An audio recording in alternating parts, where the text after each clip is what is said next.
Crônicas do Amanhecer, por Feijão Centro Espírita Allan Kardec de Balneário Gaivota, 10 de agosto de 2020.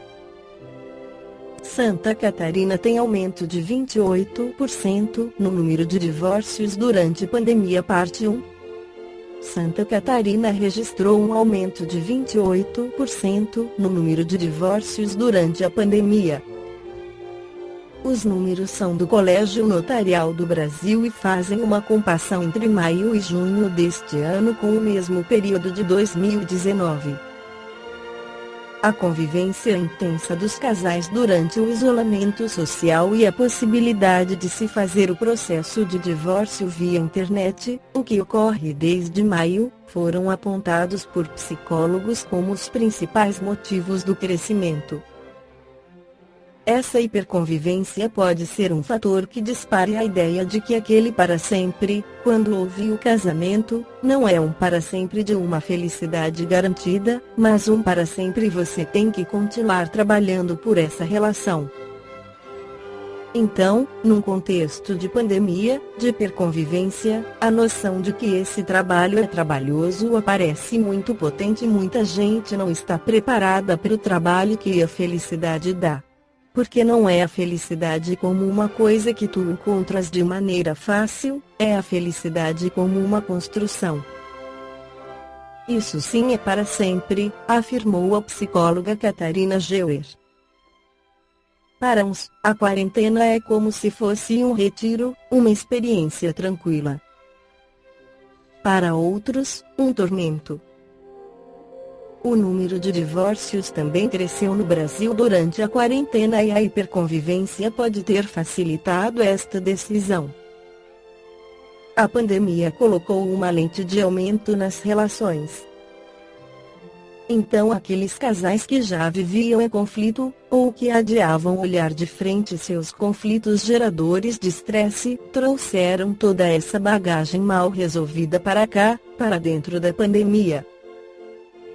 E a pandemia, com a hiperconvivência, com essa lente de aumento para as relações, só vai gerando mais estresse, disse a psicóloga Thelma Lenzi.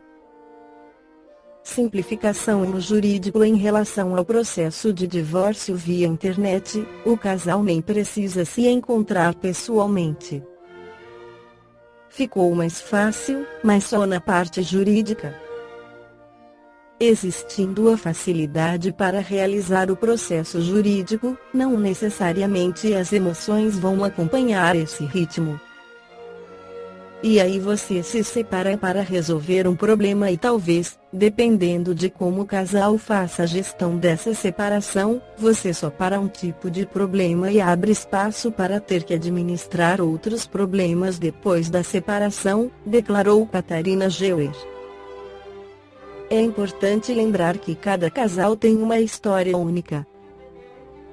O par Júnior e Cássia descobriram o que poderia azedar a relação e deram um jeito de resolver. O dinheiro, que é um problema que separa os casais, independente de quem ganha mais ou não, e o dinheiro que entra é um só e a gente sempre diz não, vamos separar este dinheiro para isso. Aí tem as nossas contas, aí tem algo que a gente quer comprar. E sempre juntos.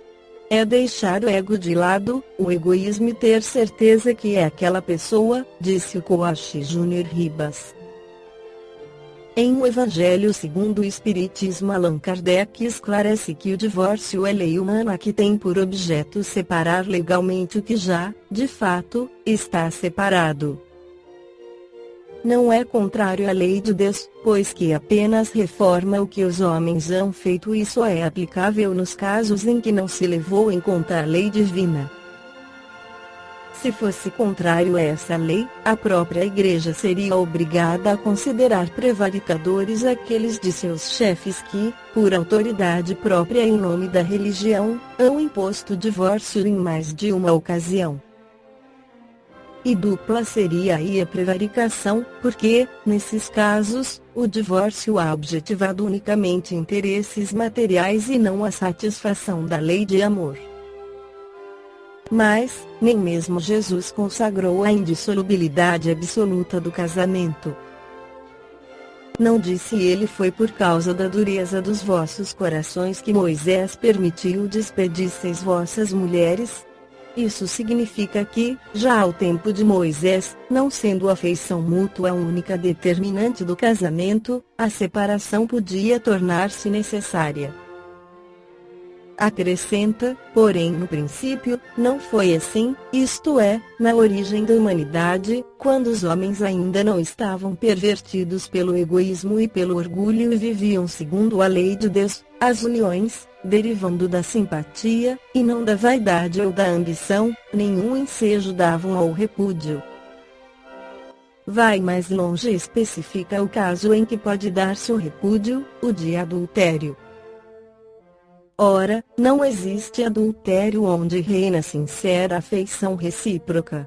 É verdade que ele proíbe ao homem desposar a mulher repudiada, mas, cumpre se tenham em vista os costumes e o caráter dos homens daquela época. A lei mosaica, nesse caso, prescrevia a lapidação. Querendo abolir um uso bárbaro, precisou de uma penalidade que o substituísse e encontrou no opróbrio que adviria da proibição de um segundo casamento. Era, de certo modo, uma lei civil substituída por outra lei civil, mas que, como todas as leis dessa natureza, tinha de passar pela prova do tempo. Herculano Pires, Na Era do Espírito, afirma: entre os interesses que podem influir na determinação do casamento figuram também a vaidade e a atração sexual, ambos elementos estranhos ao amor e por isso mesmo de natureza efêmera. Em casos dessa natureza, como em vários outros, a separação se torna inevitável e o divórcio aparece então como a lei civil que serve de remédio à separação dos casais, permitindo aos pares frustrados a reconstrução do lar em bases legítimas com outros cônjuges. Mas quando o lar se formou com base no amor, as decepções que podem surgir têm o remédio no próprio amor. Quem ama sabe tolerar e perdoar. As dificuldades serão superadas dia a dia pelo cultivo do amor. Basta que cada cônjuge se lembre de que as frustrações são recíprocas. O mesmo acontece com o artista na realização de sua obra. O ideal está sempre acima do real. Mas o verdadeiro artista sabe disso e procura superar a sua frustração pelo esforço constante de aperfeiçoamento. O cultivo do amor é como o cultivo da arte. E quem romper um casamento de amor, por simples intolerância, não encontrará mais remédio para a sua solidão. Esta foi a crônica do amanhecer de 10 de agosto de 2020. Por Feijão Centro Espírita Allan Kardec de Balneário Gaivota. Que a paz esteja com todos.